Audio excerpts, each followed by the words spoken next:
जुम्मे की रात थी। हर रात की तरह आज रात भी जेसिका ऑफिस में लेट रुकी हुई थी ताकि उसे अपने अपार्टमेंट की खामोशी बर्दाश्त ना करनी पड़े। अपने शौहर की मौत के बाद जेसिका का दिल अब घर में नहीं लगता था। काम करते करते उसकी मॉनिटर की स्क्रीन फ्रीज हो गई थी, पर उसे ठीक करने की बजाय जेसिका की नज़र टेबल पर रखी हुई अपनी शादी की तस्वीर पर टिकी हुई थी। उसकी आंखें भर आईं। कई बार उसका दिल करता कि वो दोबारा अपने मरे हुए शौहर से जा मिले, पर वो तो अभी बहुत कम उम्र थी। उसके सामने एक लंबी जिंदगी पड़ी थी। हाँ? अचानक उसे एक आहट सी महसूस हुई, किसी के कदमों की आहट ऑफिस की दूसरी तरफ। सफाई वाला? पर वो तो 1 घंटे पहले ही चला गया था। शायद सिक्योरिटी गार्ड दोबारा राउंड लगाने आया होगा। जेसिका दोबारा अपनी टेबल पे जाके कंप्यूटर के सामने बैठ गई और 1 और घंटा गुजर गया। सिक्योरिटी गार्ड के कदमों की आवाज़ अब सुनाई नहीं दे रही थी। ऑफिस की तारीख खामोशी को सिर्फ एक ही चीज़ तोड़ रही थी, और वो थी उसके कीबोर्ड की आवाज़।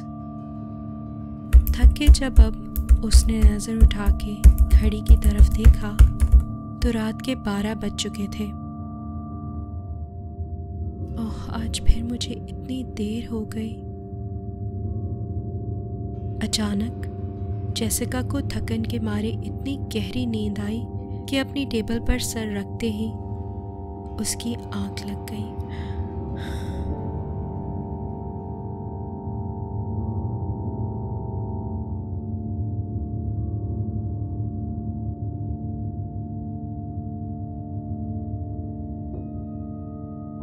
ख्वाब में उसने मैक्स को देखा।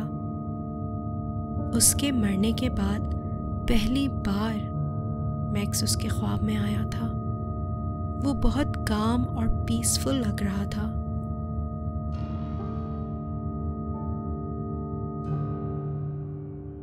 जेसिका ने उससे कहा कि I miss you so much मेरी जान।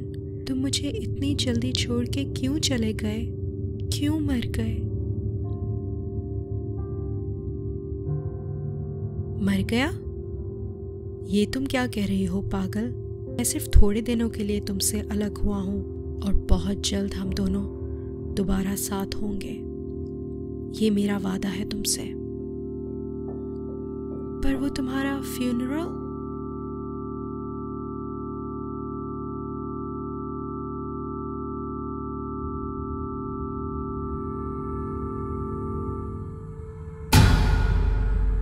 एक जोरदार आवाज से जेसिका चौंक के उठ गई।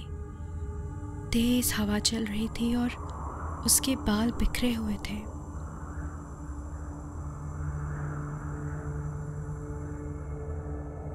स्ट्रेंज, मैंने तो अपने बालों से हेयर पिन निकाली ही नहीं थी। फरवरी की ठंडी हवा तेज चल रही थी और जेसिका के चारों तरफ बिल्कुल अंधेरा था। जब उसकी आंखें खिड़की पर पड़ी तो चांद की रोशनी में उसने देखा कि उसकी खिड़की टूटी हुई थी।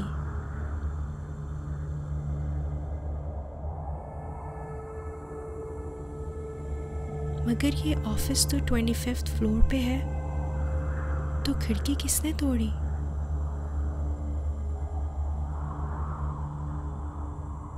मुझे अब चलना चाहिए, वरना ऐसा ना हो सर्दी से मुझे बुखार आ जाए।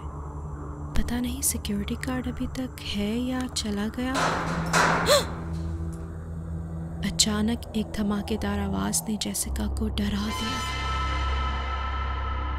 हेलो, कौन है वहां? वो घबरा के इधर उधर देखने लगी।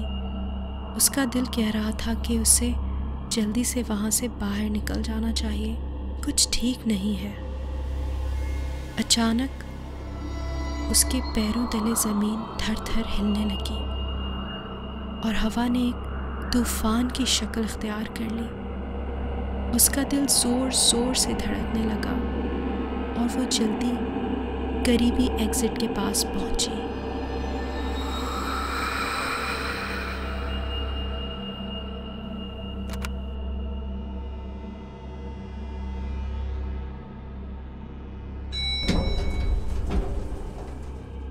जब वो फाइनली एलिवेटर के अंदर आई और उसका दरवाज़ा बंद हो गया, उस वक्त भी उसके कानों में तेज़ हवा के झोंकों की आवाज़ें आ रही थी। जेसिका का दिल बहुत घबरा रहा था।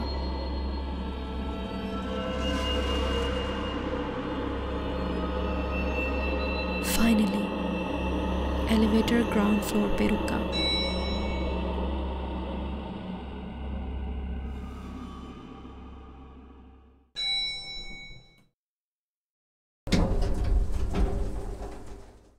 जब एलिवेटर का दरवाज़ा खुला तो जेसिका खौफ के मारे सकते में आ गई। उसके सामने बस एक दीवार थी। कुछ वक्त के लिए उसका सांस उसके गले में अटक गया और वो खौफ के मारे उस दीवार की सफ़ेद मिट्टी को अपने हाथों से खोदने लगी।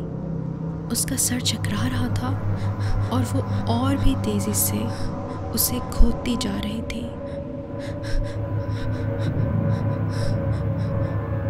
इतना तेज़ कि आखिरकार उसने कुछ देखा। ये दरवाज़ा है, दरख्त है, क्या है ये? Oh my God, coffin.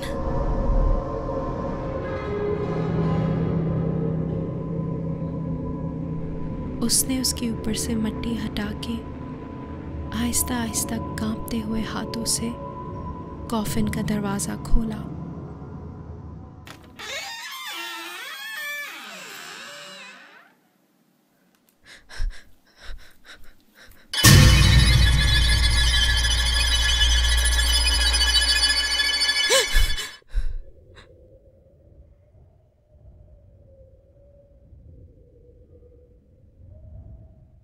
ओह, कितना भयानक सपना था।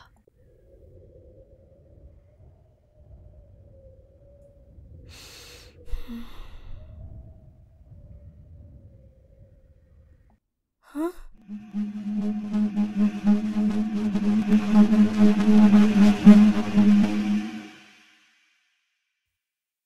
Hi everyone, I hope you enjoyed the story. अगर वीडियो पसंद आई तो लाइक, शेयर और कमेंट ज़रूर करें। मेरे स्टार सब्सक्राइबर्स का स्पेशल थैंक्स जो मुझे पेट्रेन पे सपोर्ट कर रहे हैं। I love you guys so much. Thank you for your support. और हाँ, मुझे फेसबुक, ट्विटर और इंस्टाग्राम पे फॉलो करना बिल्कुल मत भूलें, क्योंकि वहाँ मैं अपनी लेटेस्ट स्टोरीज़ की क्लूज़ और स्नीक पीक्स पोस्ट करती हूँ। So I will see you all soon with another creepy story. Until then, bye.